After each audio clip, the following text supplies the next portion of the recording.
ಕಾಲ ಉರುಳಿದರೂ ಆ ಕರಾಳ ನೆನಪು ಮಾತ್ರ ಮಾಸಿಲ್ಲ. ಇಡೀ ದೇಶವೇ ಕೋವಿಡ್ ಮಹಾಮಾರಿಯ ಆರ್ಭಟಕ್ಕೆ ತತ್ತರಿಸಿದ್ದಾಗ ಚಾಮರಾಜನಗರದ ಜಿಲ್ಲಾ ಆಸ್ಪತ್ರೆಯಲ್ಲಿ ಆಕ್ಸಿಜನ್ ಕೊರತೆಯಿಂದ ಸಂಭವಿಸಿದ ಆ ದುರಂತ ಇಡೀ ಮಾನವ ಕುಲವನ್ನೇ ಬೆಚ್ಚಿ ಬೀಳಿಸಿತ್ತು. ಅಂದು ಉಸಿರಿಗಾಗಿ ಚಡಪಡಿಸಿ ಪ್ರಾಣ ಬಿಟ್ಟವರ ಕುಟುಂಬಗಳ ಆಕ್ರಂದನ ಮುಗಿಲು ಮಿಟ್ಟಿತ್ತು.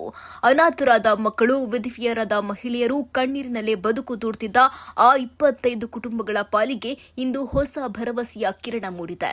ಅಂದು ಸಂಕಷ್ಟದ ಸಮಯದಲ್ಲಿ ಸಂತ್ರಸ್ತ ಕುಟುಂಬಗಳ ಮನೆ ಬಾಗಿಲಿಗೆ ಹೋಗಿ ಸಾಂತ್ವನ ಹೇಳಿದ್ದ ವಿರೋಧ ಪಕ್ಷದಲ್ಲಿದ್ದ ಕಾಂಗ್ರೆಸ್ ಪಕ್ಷ ಕೇವಲ ಭರವಸೆ ನೀಡಿ ಕೈ ತೊಳ್ಕೊಳ್ಳಲಿಲ್ಲ.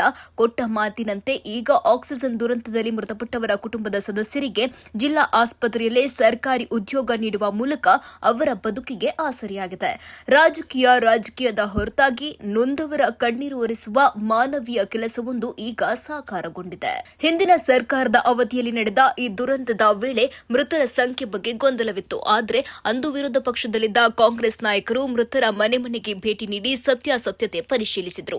ಅಂದು ಪಕ್ಷದ ವತಿಯಿಂದ ವೈಯಕ್ತಿಕವಾಗಿ ಧನ ಸಹಾಯ ನೀಡಿ ಧೈರ್ಯ ತುಂಬಿದ್ದ ಕೈಗಳು ಇಂದು ಅಧಿಕಾರಕ್ಕೆ ಬಂದ ಮೇಲೆ ಅವರಿಗೆ ಕಾಯಂ ಉದ್ಯೋಗ ನೀಡುವ ಮೂಲಕ ನುಡಿದಂತೆ ನಡೆದಿದ್ದೇವೆ ಎಂದು ಸಾಬೀತುಪಡಿಸಿದೆ. ಜೀವನಕ್ಕಿಂತ ನೆಮ್ಮದಿ ಮುಖ್ಯ, ನೆಮ್ಮದಿಗಿಂತ ನಂಬಿಕೆ ಮುಖ್ಯ ಎನ್ನುವ ತತ್ವದಡಿ ಜನರ ನಂಬಿಕೆಯನ್ನ ಈ ಮೂಲಕ ಸರ್ಕಾರ ಉಳಿಸಿಕೊಂಡಿದೆ. ಸಿಎಂ, ಡಿಸಿಎಂ, ಜಿಲ್ಲಾ ಉಸ್ತುವಾರಿ ಸಚಿವರು ಹಾಗೂ ಆರೋಗ್ಯ ಇಲಾಖೆಯ ಅಧಿಕಾರಿಗಳ ಸಮನ್ವಯದೊಂದಿಗೆ ಈ ನೇಮಕಾತಿ ಪ್ರಕ್ರಿಯೆ ಯಶಸ್ವಿಯಾಗಿ ಪೂರ್ಣಗೊಂಡಿದೆ. ಕೋವಿಡ್ ಸಮಯದಲ್ಲಿ ಕಳೆದುಕೊಂಡ ಜೀವಗಳನ್ನು ಮರಳಿ ತರಲು ಸಾಧ್ಯವಿಲ್ಲದಿದ್ದರೂ ಅವರ ಕುಟುಂಬಗಳು ಬೀದಿಗೆ ಬೀಳದಂತೆ ಗೌರವಯುತ ಬದುಕು ಕಟ್ಟಿಕೊಡುವಲ್ಲಿ ಈ ಹೆಜ್ಜೆ ಅತ್ಯಂತ ಮಹತ್ವದ್ದಾಗಿದೆ. ಸಮಾಜದ ಕಟ್ಟಕಡೆಯ ವ್ಯಕ್ತಿಯ ಸಂಕಷ್ಟಕ್ಕೆ ಸ್ಪಂದಿಸೋದೇ ನಿಜವಾದ ಜನಪರ ಆಡಳಿತ.